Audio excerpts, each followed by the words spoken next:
যিনি সমস্ত আক্রমণগুলোকে একা দাঁড়িয়ে একা কুম্ভের মতো নিজের মধ্যে অ্যাবজর্ভ করতে পারেন, কিংবা সেই আক্রমণগুলোকে বিরোধীদের দিকেই আবার পাল্টা ফিরিয়ে দিতে পারেন।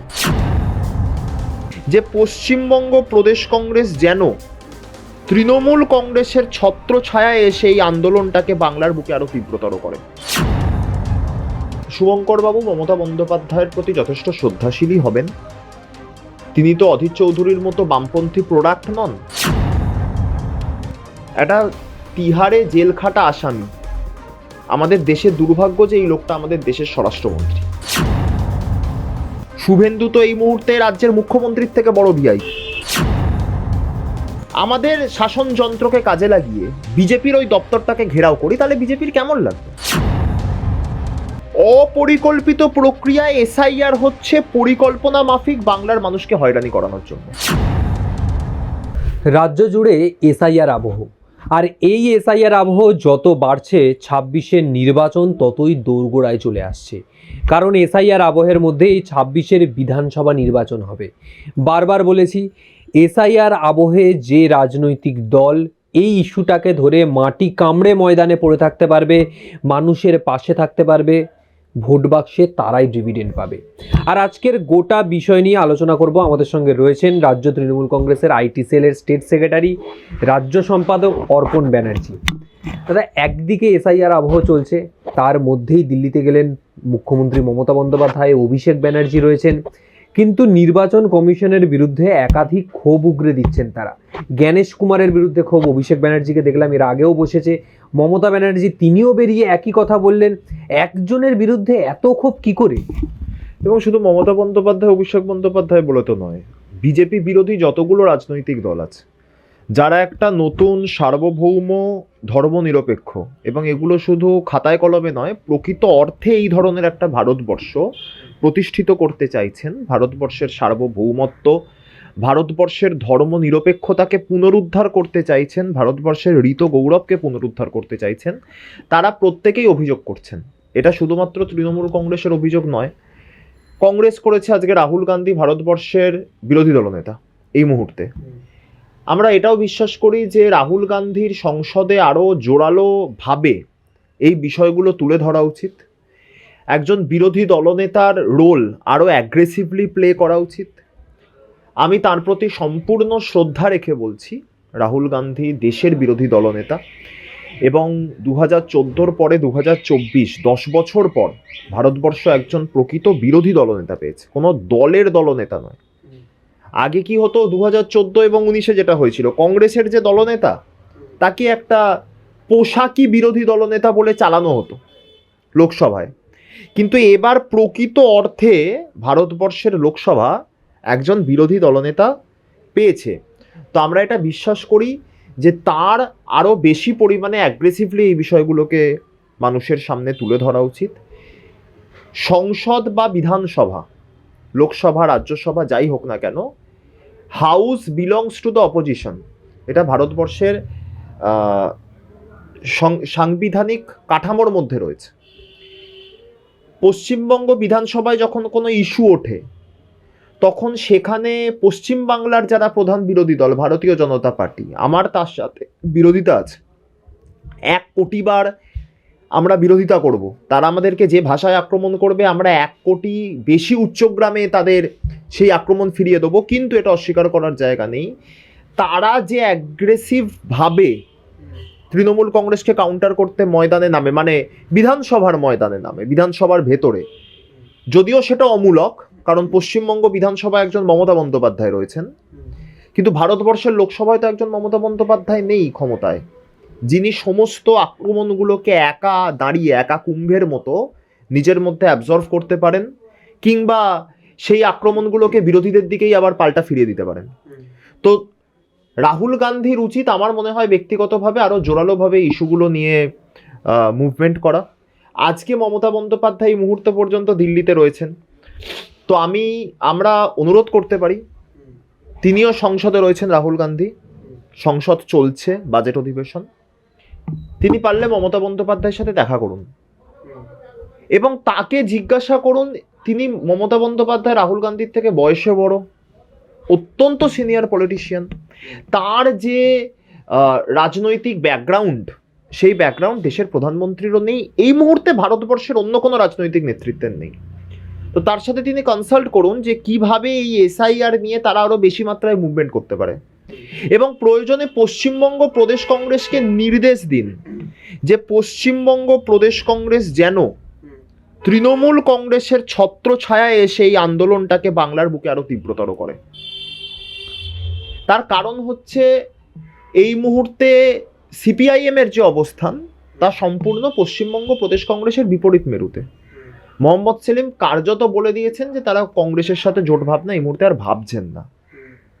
আমি বিশ্বাস করি শুভঙ্কর সরকারের মতো একজন মানুষ, এটা মনে রাখতে হবে, এটা হয়তো অনেকে জানেন বা জানেন না, মমতা বন্দ্যোপাধ্যায় যখন পশ্চিমবঙ্গ প্রদেশ যুব কংগ্রেসের সভানেত্রী এবং দেশের সাংসদ, যখন তিনি তৃণমূল কংগ্রেস দল তৈরি করছেন, নেতাজি ইন্ডোরে কংগ্রেসের প্লেনারি কমিশনের মিটিং হচ্ছে, মমতা বন্দ্যোপাধ্যায় গান্ধী মূর্তির পাদদেশে আউটডোর মিটিং করছেন, ওই সময় পশ্চিমবঙ্গ প্রদেশ ছাত্র পরিষদের মানে কংগ্রেসের ছাত্র সংগঠনের সভাপতি ছিলেন বর্তমানে যিনি পশ্চিমবঙ্গ প্রদেশ কংগ্রেসের সভাপতি শুভঙ্কর সরকার। তো আমার মনে হয় যে শুভঙ্কর বাবু মমতা বন্দ্যোপাধ্যায়ের প্রতি যথেষ্ট শ্রদ্ধাশীলই হবেন। তিনি তো অধীর চৌধুরীর মতো বামপন্থী প্রোডাক্ট নন, আরএসপি থেকে উঠে এসে কংগ্রেসে এসে বিজেপির দালালি, এমনটা আমি অন্তত বিশ্বাস করি না। আর তিনি নন, খাতায় কলমে সেটা নন, ছাত্র পরিষদ থেকেই কংগ্রেসটা করছেন। তো স্বাভাবিকভাবেই প্রয়োজনে তারা তৃণমূলের সাথে একত্রিত হয়ে এই লড়াইতে সামিল হোক বাংলার মানুষের স্বার্থে। অভিষেক বন্দ্যোপাধ্যায় যখন জ্ঞানেশ কুমারের সাথে মিট করেছিলেন, তিনি বেরিয়ে এসে দ্ব্যর্থহীন ভাষায় বলেছিলেন, আজকে আমি এলাম, কাল যদি স্বয়ং নেত্রী আসেন তাহলে এরা কি করবে দেখব। নেত্রী নিজে গেছেন, এবং আমরা দেখতে পাচ্ছি মমতা বন্দ্যোপাধ্যায় গিয়েছেন অমিত শাহের পোষ্য, একটা তিহারে জেল খাটা আসামি। আমাদের দেশের দুর্ভাগ্য যে এই লোকটা আমাদের দেশের স্বরাষ্ট্রমন্ত্রী, তার পোষ্য নেড়ি হচ্ছে এই দিল্লি পুলিশ। বঙ্গভবন ঘিরে ফেলেছে। বঙ্গভবনটা দিল্লিতে অবস্থিত হলেও বঙ্গভবন পশ্চিমবঙ্গ সরকারের প্রপার্টি। পশ্চিমবঙ্গ সরকারের সর্বোচ্চ আসনে যিনি রয়েছেন বাংলার মাননীয় মুখ্যমন্ত্রী, তিনি নিজে উপস্থিত, তার সাথে কোনো রকম কনসালটেশন ডিসকাশন ছাড়া বঙ্গভবন ঘিরে নিচ্ছে দিল্লি পুলিশ। এখন ধরুন সল্টলেকে যে বিজেপির দপ্তর, আমরা তো এই মুহূর্তে রাজ্যের শাসন ক্ষমতায়, 220 জন বিধায়ক, 29 জন লোকসভার সাংসদ, প্রায় 15 জন রাজ্যসভার সাংসদ, 90-95% কর্পোরেশন এবং মিউনিসিপ্যালিটি, 100% জেলা পরিষদ, 90-95% গ্রামসভা এবং পঞ্চায়েত সমিতি নিয়ে আমরা ক্ষমতায় আছি। তা আমরা যদি আমাদের শাসন যন্ত্রকে কাজে লাগিয়ে বিজেপির ওই দপ্তরটাকে ঘিরে ফেলি, এবং যেভাবে দিল্লি পুলিশ যে অজুহাত দিয়েছে যে ভিআইপিদের আনাগোনা চলছে তাই সুরক্ষার স্বার্থে, তো দিল্লির মানে সল্টলেকের বিজেপির অফিসেও তো ভিআইপিদের আনাগোনা চলে। শুভেন্দু তো এই মুহূর্তে রাজ্যের মুখ্যমন্ত্রীর থেকে বড় ভিআইপি। রাজ্যের মুখ্যমন্ত্রী Mamata Bandyopadhyay Z+ category security পান, Suvendu Z++, Z++ category security পান, যেটা হচ্ছে হাইকোর্টের সিকিউরিটি। তো তার তো আনাগোনার লেগেই আছে সল্টলেকের বিজেপির পার্টি অফিসে। তো তিনি ভিভিআইপি। শ্রমিক ভট্টাচার্য রাজ্যসভার সাংসদ এবং বিজেপির রাজ্যের সভাপতি। তো আমরা যদি এই অজুহাতগুলো দিয়ে আমাদের শাসন যন্ত্রকে কাজে লাগিয়ে বিজেপির ওই দপ্তরটাকে ঘেরাও করি, তাহলে বিজেপির কেমন লাগবে? তারা গণতন্ত্রহীনতার কথা বলবেন স্বাভাবিকভাবেই।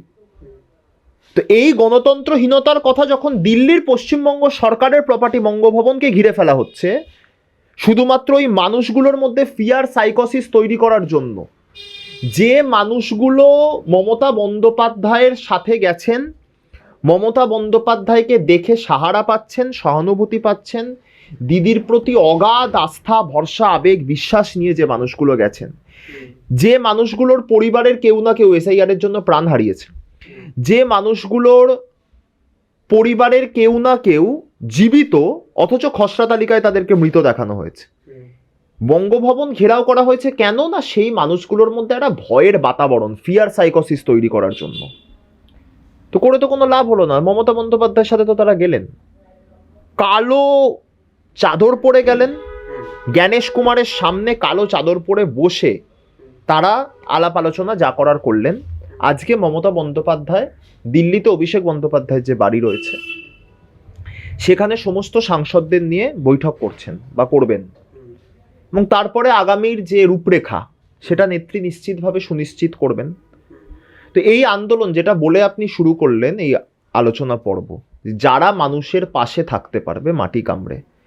দেখুন, তৃণমূল কংগ্রেস, আমি আপনাকে বলতে পারি এসআইআর যে কনসেপ্ট, আমরা কিন্তু এর বিরোধী নই। আমরা বিশ্বাস করি যে ভারতবর্ষের মতো একটা পৃথিবীর সর্ববৃহৎ সংবিধান সম্মত গণতান্ত্রিক রাষ্ট্রে এসআইআর হওয়া উচিত। 2002 সালেও এসআইআর হয়েছে, তখন তৃণমূল কংগ্রেস দলটির বয়স ছিল 4 থেকে 5 বছর ম্যাক্সিমাম। তো তৃণমূল কংগ্রেস তো বিরোধিতা করেনি এসআইআর এর।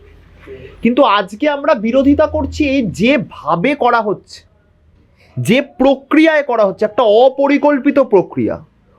অপরিকল্পিত প্রক্রিয়ায় এসআইআর হচ্ছে পরিকল্পনা মাফিক বাংলার মানুষকে হয়রানি করানোর জন্য। আমরা সেটার বিরোধিতা করছি। তৃণমূল কংগ্রেস যদি এসআইআর বিরোধী হতো তাহলে আমরা এসআইআর এখানে করতে দিতাম না, পদে পদে বাধা সৃষ্টি করতাম। আমরা করিনি। দলগতভাবে, প্রশাসনিকভাবে প্যারালাল হেল্প ডেস্ক তৈরি করা হয়েছে মানুষের স্বার্থে। যদি তৃণমূল কংগ্রেস এসআইআর এর বিরোধী হতো তাহলে করতো না। প্রত্যেকটা হিয়ারিং ক্যাম্পে অভিষেক বন্দ্যোপাধ্যায়ের নির্দেশে দলীয় নেতৃত্বরা সেখানে সাধারণ মানুষের স্বার্থে, সাধারণ মানুষের সেবায় নিয়োজিত আছেন। তৃণমূল কংগ্রেস এসআইআর এর বিরোধী হলে এটা হতো না। আমরা বিশ্বাস করি যে শুধুমাত্র নির্বাচন বলে নয়, দেখুন দেবজিৎ সরকার এই মুহূর্তে ভারতীয় জনতা পার্টির পশ্চিমবঙ্গ শাখার প্রধান মুখপাত্র, বিগত দিনে যুব মোর্চার ওদের সভাপতি ছিল। তার মাকে হিয়ারিং এ ডেকেছে, উনি অ্যাম্বুলেন্সে করে এসছেন হিয়ারিং এ। আমি অর্পণ বন্দ্যোপাধ্যায়, আমি একজন সনাতনী হিন্দু ব্রাহ্মণ, আমার নাম খসড়া ভোটার তালিকায় আছে। গত 19শে জানুয়ারি আমাকে হিয়ারিং এ ডাকা হয়েছে, মানে আমাকে হিয়ারিং এর নোটিশ দেওয়া হয়েছে। আমার রাজ্য সভাপতি দেবাংশু ভট্টাচার্য একজন হিন্দু বাঙালি ব্রাহ্মণ, তাকে হিয়ারিং এ ডাকা হয়েছিল। তা আমি যদি শুভেন্দু অধিকারী, শ্রমিক ভট্টাচার্য, সুকান্ত মজুমদার এবং শান্তনু ঠাকুর, আমি অন্য কোনো বিজেপি নেতার কথা বলছি না, আমি পাড়ার মোড়ের গলির বিজেপি নেতাদের কথা বলছি না, আমি যাদের কথা বলছি তাদের মধ্যে একজন রাজ্যের বিরোধী দলনেতা, একজন রাজ্যসভার সাংসদ, পশ্চিমবঙ্গ বিজেপির সভাপতি বাদ দিচ্ছি আমি, রাজ্যসভার সাংসদ, দুজন কেন্দ্রীয় প্রতিমন্ত্রী, অর্থাৎ এনারা প্রত্যেকে পশ্চিমবঙ্গ কিংবা ভারতবর্ষের আইনসভার সদস্য।